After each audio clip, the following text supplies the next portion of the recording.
Hey, what's going on? My name is Reggie Haynes, and today you are tuned into the Reggie Haynes Podcast, Reborn. For all of those people who might want to donate, who might want to contribute and be a sponsor to the Reggie Haynes Podcast, please be sure to contact me at RHTV network at gmail.com or any of our social media platforms where the link is in the description below. When it comes in regards to what you're donating to or what you're donating for, it's so I can continue my drive throughout Africa to bring more media attention to the motherland. I know I don't have all the resources. I know I don't have all of the money in the world, but I know where I'm located, a dollar here, a GBP there can definitely go a long way. And I know since I've been in Africa, I might have had my ups and downs, but I know that there are a lot of people who I've helped along the way, and that's why I'm here.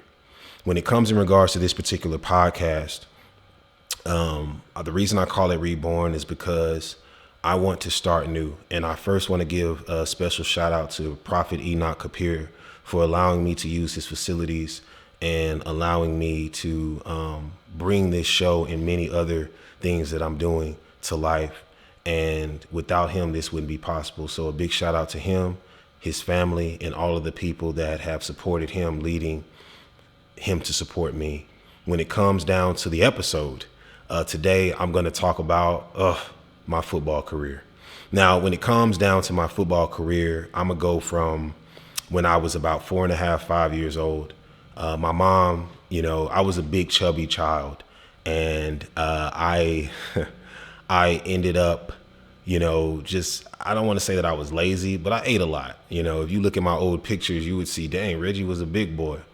And my mom used to go to, to the local stores, and, we would go shopping or whatever. And there would always be, coaches, we're trying to recruit different, football players to help their team. And I remember, my mom used to always get approached by different coaches, and they used to point at me and say, he's a football player. We say that to other people, but he has the body, and he definitely, we'll help him be fit and get right. Now, my mom was always strict when it came in regards to discipline. My mom was always like, look, Reggie, you are a respectful child, and when I'm not around, act as if I'm there. So that way, to do better, or you would know better, and that would lead you to do better. So for me, I always made sure that I was doing what was necessary in order to not disappoint my mother. When it came down to, my first ever Little League coach, his name was Coach Kevin. Now, I don't know where Coach Kevin is to this day. I'm hoping the best for him and his family, but I know Coach Kevin was my first coach when I played football for the Northside Bulldogs. And I was so nervous when I saw all of these, different players tackling each other, trash talking each other. I'm a soft child. I'm like one of those people to where, we should love everybody. I'm not used to, all of this. And my mom pushed me out there and said, boy, you better show them what you're working with. I was terrified. I was nervous. And I remember, my first practices, I would come home crying and saying, I don't like football. I don't like this environment. And my mom said, you know what, Reggie, I feel like this is the perfect time to teach you an example that should carry you throughout the rest of your life. And boy, was she right. She said, there is no need to fear another person on this earth because, Reggie, they're human just like you. And ever since then, of course, I would come into situations to where I would be fearful throughout, my football career. But that was something that kept me going. That was something that gave me the confidence to be the best that I could be.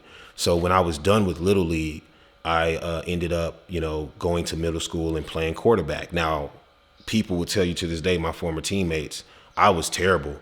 I was the worst quarterback ever. Now, for those that don't know, in American football, quarterback is the one who throws the ball, orchestrates, the huddles. He's like the leader of the offense, the leader of the particular, people whose goal is to score the ball against the defense. And I was terrible. But as time went on, I met the right people who would coach me up to get better. And when I was done with middle school, I ended up going to high school. My ego and my anger was something that got the best of me and led me to, not be on the positive side of my coaches. I was a person who always thought I knew it all, and I would listen and I would be respectful. And I remember I used to, hear how coaches, spoke about me when I wasn't in the room. Other teammates would come and tell me. One of the things they would say, man, Reggie is so respectful. He's such a respectful young man. And he's a talented athlete, but man, he's hard to coach at times. And my anger and my ego, I for those people that don't know, my last name is Haynes. If people dig deep into the definition of Haynes, for those people that don't know about, they say there wasn't no such thing as a slave trade or slavery. Stop, because it has been proven in so many different ways that there were slaveries. Just because you don't see evidence doesn't mean that people can't burn it, right? We see people get away with murder all the time. How do you think so? They get rid of the evidence, right? So just like in Egypt, in Africa, they're trying to, get rid of the noses and the things that indicate that the original people that look like me and look like those who are melanated African, or as they say in the West, black around the globe. But anyways, back to the point. With me, Haynes, we were the rebellious slaves. We were the slaves that the slave owners always had to keep an eye out for, because we were always plotting to escape a plantation, which we knew shouldn't exist to begin with. And that's what I felt like when I was playing football. I felt like myself and the rest of my teammates, we were all slaves on the plantation. We are, helping these coaches who are not just teachers, but they're coaches who are getting paid good salaries in order to, basically boss us around and move us around and put our lives on the line, to play a sport for entertainment purposes.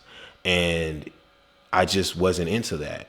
There would be days to where I would cry on the football field and coach would just stare at me and I would just walk away. And I just hated football. And to this day, I still hate football. But because I had so many people in my family and, the girls and all those different people who were surrounded by me were pushing me and saying, Reggie, you're a football player. You're going to go to the NFL, and putting all these expectations on me. I felt like, okay, well, this is who I am and this is where I need to go in life, because this is what everyone says that I should do. This is who everyone, feels like I should be. So I wasn't living my life. I was living other people's lives. And that's the worst thing that you could possibly do, in my honest opinion, while living in this realm, while living on this earth, while living this life.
This gon' be your favorite song. I remember when you thought you left me all alone. It was your birthday, so I fucked it to your favorite song. It took away my feelings, all the pain that comes along.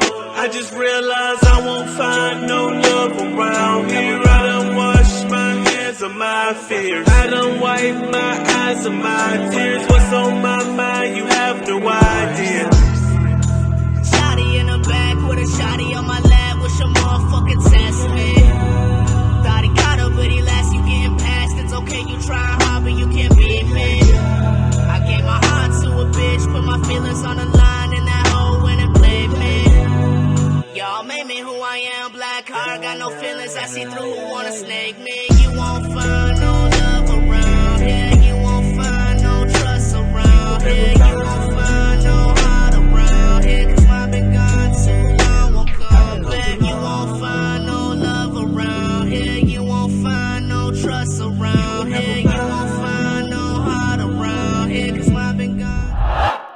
a cast member of the House of Reggies, everyone thinks that this family's full of drama. That could be furthest from the truth. We're one big happy family. Hey, can you quit leaving piss on the toilet seat? That's the 3rd time this week. Nasty. See? One big happy family. The House of Reggies, The New Beginning, a TV show that you don't want to miss. Check out our social media platforms to get updates on how you can watch the show and much more.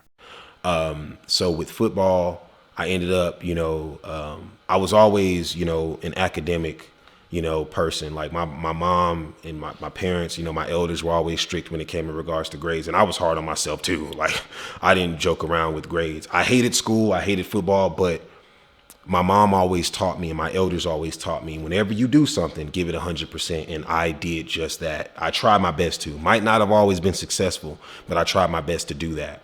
So when it came in regards to my grades, I ended up leaving my first high school, went to Washington State, played a semester of football there, came back in my senior year. I played a semester of football.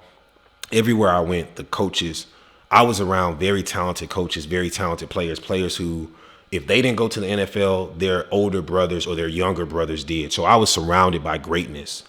And I ended up, just pissing off a lot of people because when I played football, I thought I was the best and I felt like I should be treated accordingly. There would be days when I was in Washington State, where I was in Houston, Texas, playing high school football, to where I would have parents of other football players come to the coaches and, yell at them and say, why the hell are you doing Reggie like this? You know he deserves to be on the field. He's working his ass off. And this would come after I would have lost all respect, not just for my coaches, but from many of my teammates, because I came with an ego. I would eventually work hard to be the best that I can be, but I felt like it was too late. And I take full accountability for that. I let my team down and I let the coaches down because the way that I presented myself right off the bat, right off the cuff at the beginning. But there were a lot of people who saw my hard work and dedication to better myself and help the teams get better that I was a part of. And these parents, including my own, I remember when I was in Washington State, one of the elders who was my legal guardian at the time, he was a suck it up and deal with it type of person. And I remember there were times to where I overheard him and my aunt saying, which one of us are going to talk to these coaches because they are doing Reggie wrong? And I was shocked. And I remember my uncle went to the coaches and had a talk with them. Now, I didn't know what was said, but I know that things changed after that. And same things happened when I was in high school playing, for my first high school and then my last high school before I went off to college. And I remember after my senior year, I talked to the coach who I thought never liked me. And he said, Reggie, I'm going to help you get into college. And he did. And when I went to college, I went to 2 colleges. When I went to my first college, I was suicidal. I hated it. I came with the whole ego approach again. My fault, my problem, my wrong decision. And a lot of people hated me. I hated myself. I still felt like a slave on a plantation. And I left school on medical leave because I had a suicide attempt. Then I ended up getting another chance at another college. And with all of these colleges, I'm surrounded by people who, went to big time, football leagues, whether it was Canadian or NFL tryouts. And I'm like, man, if I could compete with these guys, I can definitely do good. Now, when I first arrived to my second college, I was terrible. But after a summer of playing, in a summer league that I was a big part of, I ended up getting better, studying the plays, studying the players, and just balling out to the point to where coaches was like, man, Reggie, you went from being one of the worst players we've ever seen to one of the best. After college was done, I ended up getting in contact with the coach that I've known since high school. Now, for those people that don't know, Houston has an NFL team, the National Football League. That's the biggest level of American football ever. And there was this coach that I remember when I was back in high school. This was before my senior year. There was a summer 7-on-7 league. And the coaches that were a part of that did not like me. One of the head coach did not like me. He was the head coach of the 7-on-7 team, hated me. And I remember that people ended up telling me years later that it was racism and a lot of fucked up shit that was involved. And they, people will watch this, say Reggie's a liar, and that's fine. You got to hide the truth to keep living a lie, right?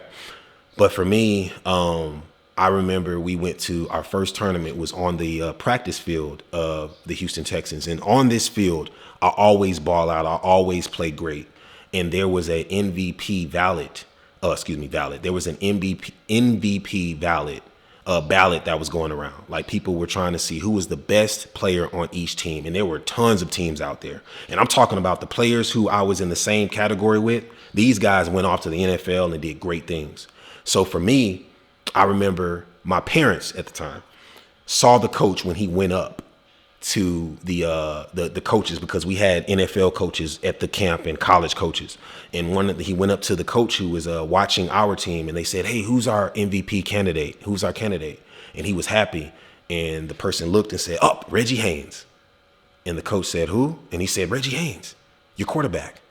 And the coach said, "Thank you," put his head down and walked off. And I remember my parents, they didn't tell me a lot of the stuff that was going on throughout school, throughout my school year at that time until the end. But they did tell me at the end of the school year, and the stories that I heard of the things that people were saying, in the locker room and in the stands and on the radio and on TV about me and in the newspaper, I was very disgusted. I mean, a 17-year-old child, you're saying all of this shit to over a game. And it just shows you how fucked up and sickening the sports world is. And like I said, slaves on the plantation. And I ended up, getting older and seeing some of these articles, and I just sit back and laugh at it like, wow, I mean, you hate me that fucking much? I must be that much. I must be very important to you, or at that time I was. Every team that I was on, there were teammates of mine who I was a threat to. Now, they'll sit back and lie, but I know that I was a threat, because you're never going to give that amount of attention to somebody who doesn't matter. So with me, I ended up, seeing how things were, going back to the Texans football field. The first time I went to a Texans football field, I was in 7th grade. And at this point in time, I was a terrible quarterback. I was a terrible thrower. And I ended up doing this competition to where there was a shirt hanging, and you had to throw the football at the shirt, and you had to hit the target, and you couldn't miss. And there was a last shirt that was available, and I still have that shirt to this day. It's about 17 years old. And I remember my friend, he was with me. We went to the Houston Texans training camp together, and we were just, watching. We were young, and now he knew me as a street football player. Now, when it came to street football, I was a beast. Everybody was like, "Reggie, you're like the MJ." But when it came to, organized football, I was terrible at this time. But my friend was rooting me on. People were rooting me on. I didn't even know. And I threw the football, and I got the target, and I got the shirt. And it was the last one. And everybody was, congratulating me and everything. Next time I went to the Texans training camp to actually perform, I balled out and got an MVP candidate award. Then I ended up contacting a coach, contacting this Texans coach who's happened to still be a part of the team. And he was a scout who will remain nameless. And he found out that I was done with college football. The team needed scout team players. And you're not actually on the team, but you are helping the team during practice. You're part of the practice squad. And they gave me a tryout. I paid my fee because I don't know how they do it now, but I know in the NBA, and I think MLB, which is baseball, and I know for sure in the NFL, if you're going to try out for a team, you have to pay, unless you're well connected. But I paid my fee, and then I ended up doing the tryout. And while I'm doing the tryout on this field that I've always done great on, I'm seeing players that I grew up watching, and at first I was nervous, and then something came over me. Just like my mom told me, they're human just like you. You go out there, you give it 100%, you ball out, and you do the best that you can and show these people that they need you, you don't need them. And I went out there and I played and I did things that I didn't even know my body was capable of doing. And afterwards, I ended up getting a contract. Now, funny thing is, the head coach of the NFL team, he got fired the end of the year. And if it wasn't for him and the other scout, I wouldn't have gotten the contract. This coach ended up leaving the Texans. The following year ended up winning the Super Bowl, which is like the big championship of the NFL the following year. So I was always surrounded by coaches and players who were phenomenal in their respective jobs and roles in life. But man, that was crazy. After I was done with that, I came to Africa, tried out did like a practice with the rugby team. And I told the guys, I was like, look, man, I haven't practiced in 9 years and I know I'm sluggish. But at that point, I was like, dude, I'm not playing sports anymore. I just never liked it. And, to this day, I feel the same. There'll be times where I could watch a sports, game, or I could, see something on TV and I'll be like, oh, I know what they're about to run. People be like, Reggie, you should bet more. You should bet on games. I'm like, nah, man, I'm not into it because I can't feed into what I experienced growing up. The injuries, the trauma, the spiritual, bondage that I felt, just being a broken human being, going through the depression, going through the concussions, the broken bones and all these different things. I can't go through that ever again. And I don't condone that. So for me, I was very hurt when I was playing these sports physically, mentally, spiritually, and emotionally. And I know for a fact that that's a lifestyle that I never regret to this day. People ask me all the time, do you regret, Reggie? You're not making nearly as much money as you would have if you would have stayed in the pros and possibly, took the tryout, and who knows what would have happened from there. I always say, man, I'm always happy right where I am in life. For those people who have tuned in, thank you guys so much for watching. For those people who want to feature their music, who want to feature any of their particular brands on the Reggie Haynes Podcast show, please be sure to contact me. All of the information is in the description below and also on our Spotify for Podcasters app. You can check out our information on there to get in contact with us. For all those people who have tuned in, thank you guys so much. I hope you guys enjoyed my story time about my NFL career, or my football career. And hey, for all those people out there who are enjoying sports, hey, all love and respect to you. Be safe. Be cognizant of what you're doing to your body. Respect your families, respect your support system, and respect yourself, most importantly. And never, ever allow yourself to be a slave in a world to where you're meant to be free. Again, this is Reggie Haynes. I'm signing off on the Reggie Haynes Podcast, Reborn.